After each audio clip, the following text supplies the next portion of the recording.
Let's get into the very tragic and unsettling story of Sarah Bartmaan. Several reports state that Sarah was born around the year 1789 in the East Cape area, which is in South Africa. And during this time, the country was going through British colonization, which would lead to being the catalyst of what ends up happening to Sarah later in life. Sarah was a part of a tribe called the Khoi tribe in South Africa.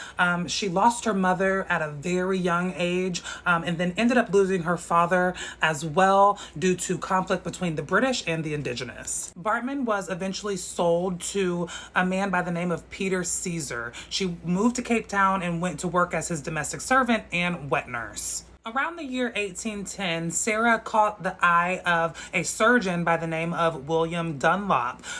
He was an acquaintance of the Caesars brothers. He eventually convinced Sarah to sign a contract that would require her to work in London and other areas and display her body for everyone to see and gawk at. And the thing is, the contract that he made her sign, one, she was illiterate, and two, it was in a different language that she didn't understand. So it's widely speculated, did she actually sign this contract under her own volition?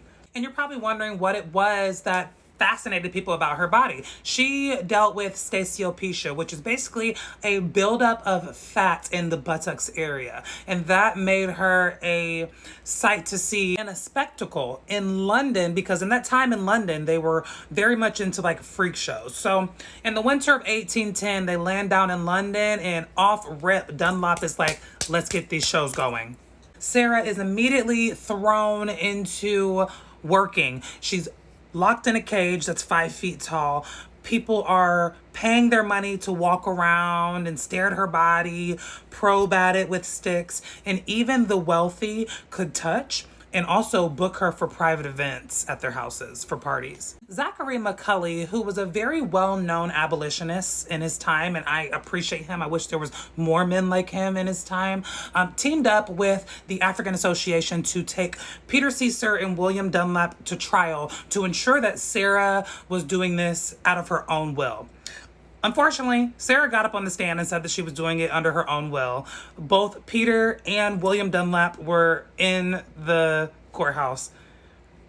Something I didn't know about this until I started researching this is that Sarah Bartmaan was literally like a fashion icon in her time, especially after the court proceedings. The bustle dress, the Victorian dress with the big back, apparently that was inspired by her. I think that's very interesting. After performing in Great Britain for 4 years, Sarah was then sold off to Mr. Rue, an exhibitor who showcased animals.